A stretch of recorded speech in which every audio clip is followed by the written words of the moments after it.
Salut à tous les dégénérés, j'espère que vous allez bien, c'est moi, c'est le Nas, et comme tu l'as vu dans le titre, on va parler des placements de produits dans les animés. Les marques et les placements de produits dans les animés, il y en a partout, il y en a à foison, mais personne n'en parle, et le Nas est là pour vous en parler. Dans certains animés, voire même genre 99% des animés, il y a des placements de produits. Et tranquille, tu dis rien. Après peut-être que t'as pas fait attention, je sais pas mec, je sais pas ce que tu regardes, mais tranquille. Je vais vous expliquer tout ça en rigueur, et je vous invite à vous abonner si ce n'est pas déjà fait. Vous connaissez la chanson, un petit abonnement, un petit like, bref, je suis désolé. J'espère vraiment que la vidéo va vous plaire, j'ai mis énormément de temps à la faire, bon visionnage, et c'est parti. Bon, alors, on va commencer simple, on va essayer de détailler un peu le placement de produit. Si vous ne savez pas ce qu'est un placement de produit, c'est un marché, un deal, comme on dit chez les Américains. Le placement de produit est une forme de publicité qui met en avant un produit. Et ça, dans différents supports, mais généralement dans l'audiovisuel. Par exemple, la mise en avant d'un modèle de voiture dans un film. Ou alors un bucket de KFC dans une série, genre Stranger Things. Mais aujourd'hui, tu l'auras compris, nous allons nous intéresser à la Japanimation. Comment est-ce que les grandes marques s'intéressent aux animés pour placer leurs produits?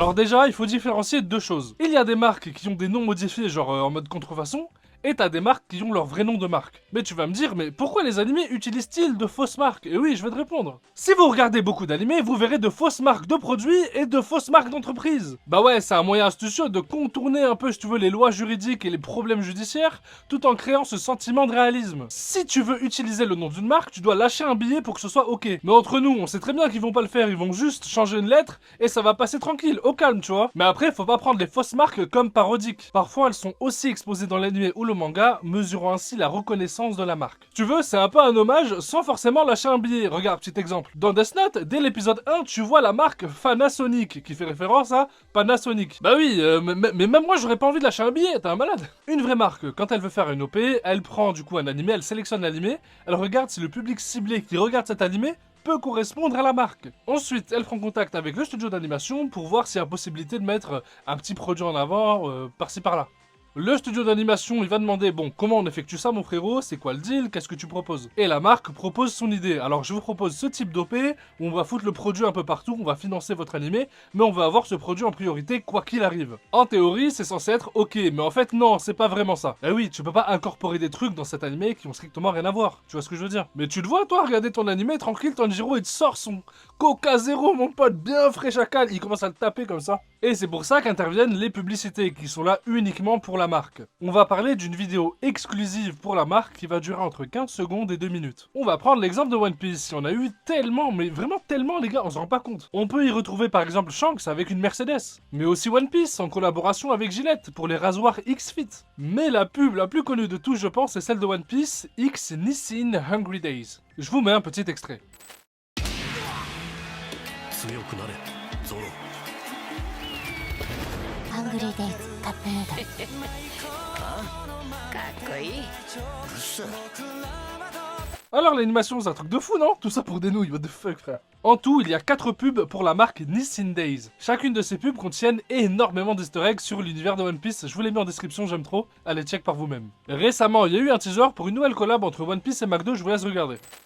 富名声達田この世の全てを手に入れた男海賊王ゴールド・ロジャー今年の達田が探せマクドナルドに置いてきた En vrai, c'est stylé ça aussi, les mecs ils sont trop forts en termes de com, j'ai envie d'aller à McDo. Attends, stop, stop, stop, c'est quoi ce pain? Pourquoi il a une bosse comme ça le pain? Qu'est-ce qu'il a wesh? Mais c'est quoi ce truc? Bref, il y a aussi des BZ avec KFC et des BZ aussi avec Ford, la voiture. Eh, je vous jure, la pub elle est what the fuck, c'est Goten et Trunks qui fusionnent, ils fusionnent au palais de Dundee et ça forme une Ford, mais... Wesh! Il y a aussi Dr Stone avec Sneakers, enfin bref les gars c'est le bordel, c'est what the fuck et chaque jour il y en a une nouvelle. Bon c'est génial tout ça mais la meilleure reste quand même celle de DBZ avec Malifood, quand Cell et Piccolo parlent de Malifood justement. Eh franchement c'est à la rêve t'es chaud. Les studios d'animation ont-ils vraiment besoin de faire des placements de produits? Il faut savoir qu'il y a des animés qui ont vraiment besoin d'un financement supplémentaire pour que l'animé se produise. Et il y a peut-être des animés qui ont été créés grâce à un placement de produit. Et oui, l'industrie de l'animation japonaise est une entreprise de fou bâtard, elle génère énormément d'argent. Et les entreprises aiment l'argent, évidemment. Je vous rappelle qu'en 2022, l'industrie de l'animation japonaise a généré 22 milliards de dollars. Wesh, c'est un truc de fou. Qu'est-ce qu'on ferait pas pour 20 balles? Prenons par exemple l'animé Code Geass. Je pense que la plupart ont fait le lien, mais dans cet animé, il y a Pizza Hut partout. C'est quoi ce bordel? Pizza Hut partout. Pizza, Jippou, ah, Sekai. Excusez-moi, je suis désolé. Revenons à Code Geass. Ces deux, elles dégomment tout. Elles dégomment toutes les pizzas qu'il y a. Enfin, je pense que vous connaissez maintenant. À moins que vous ayez pas regardé. T'es là, tu regardes One Piece, je suis désolé. T'es là, tu regardes Code Geass, et il y a la mascotte de Pizza Hut qui se se balade.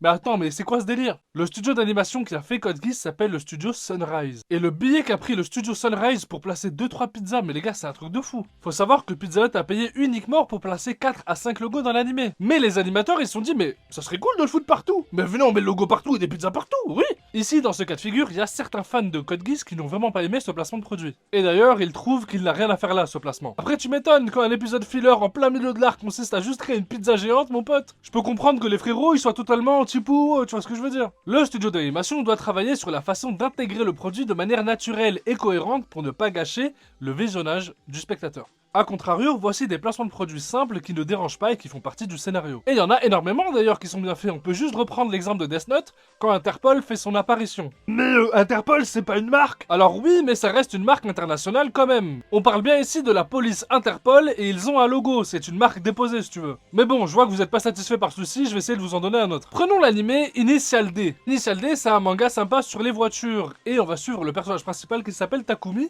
Et ah, c'est panard mon pote, il a des New Balance mon gars, le mec est trop frais. Mais pour couronner le tout, en plus de ça, il est beau gosse et il conduit une Toyota Sprinter AE86. T'inquiète pas qu'il en a sous le capot mon cousin. Ça n'impacte en aucun cas l'animé et c'est parfait, je trouve ça vraiment bien fait. Pour continuer sur cette lancée, il y a l'animé K-On! C'est un animé qui parle de musique, etc. Bon bref. Eh bien les filles qui font de la musique utilisent de vrais instruments qui sont sous licence de Gibson. Parce que oui, il y a la guitare déjà, la guitare Gibson, mais pas que, il y a plein d'autres instruments au fur et à mesure que tu regardes l'animé. Et ces instruments, au fur et à mesure de l'animé, t'es en mode mais wesh, ils ont des vraies marques mon gars. Ils ont du Yamaha, du Marshall, du Vox, du Korg, du Fender. Après tout ça, les marques regardent comment le placement de produit il est positionné, s'il n'y a pas de faute dans le logo, etc. Un peu comme sur YouTube. En fait, c'est t'as le brief, tu commences à monter la vidéo, tu la montes, tu l'envoies au mec, il te dit c'est t'as le feu vert et c'est bon. Et faut pas faire comme Squeezie. Non, Squeezie à l'époque, ce fou furieux, il avait fait une OP avec Disney. Il avait fait du coup la vidéo, il avait envoyé, il avait le feu vert et tout. Et il s'est dit à la dernière seconde avant de la poster, et si je postais un Snoop Dogg MLG Trickshot Hitmarker? En plus de ça, le Snoop Dogg, il fumait sa race, bref, il s'est fait déglinguer. Quel impact survient alors après un placement de produit dans un animé? Faut savoir que le placement de produit sera toujours bénéfique pour les deux parties. Quoi qu'il arrive, c'est gagnant-gagnant parce que faire un animé, ça coûte une blinde. Et même si une poignée de personnes regardent l'animé, ils seront toujours gagnants, que ce soit la marque ou bien le studio d'animation. Prenons l'exemple de Steins Gate. Il s'enquille que du Dr Pepper, mon pote, à longueur de journée. Bien après que Steins Gate soit sorti, il y avait que du Dr Pepper à Akihabara au Japon. Faut savoir que le Dr Pepper, tout le monde s'en battait les couilles au Japon. Tout le monde s'en foutait et personne en voulait, tu vois. Et en ça, combien de personnes ont commencé à boire du Dr Pepper depuis qu'ils ont commencé Steins Gate, à votre avis? Non mais franchement, ça va trop vite, hein. Tellement ça va vite les gars, ils ont quand même créé un distributeur automatique Steins Gate uniquement pour Dr Pepper. Le nombre de personnes qui doivent se sentir intelligents après avoir bu ça, c'est un truc de fou. En gros, pour ceux qui sont largués, le MC s'appelle Okabe. En gros, ce mec, c'est un scientifique et ce fou furieux, il a dit que boire du Dr Pepper, ça rend intelligent. Voire même ceux qui en boivent sont des personnes intelligentes. D'ailleurs, dans l'anime Steins Gate, on voit pas Dr Pepper, on voit que des remixes. Là, en l'occurrence, c'est DK Pepper. Ensuite, les marques peuvent évaluer l'efficacité de leur OP dans l'anime. Et du coup, comment ils font ça? Ils surveillent la vente de leurs produits pendant la diffusion de l'anime. Bah ouais, tu t'en doutes, je sais pas moi, tu regardes un anime genre Evangelion, tu vois un paquet de Doritos et tu te dis putain, mais j'en veux en fait. Donc tu commences à t'habiller, tu sors de chez toi, tu vas à ton supermarché et tu l'achètes tes Doritos parce que société de consommation de merde. La plupart des placements de produits sont vachement réussis parce qu'encore une fois, je vais reparler de Steins Gate et de Dr Pepper.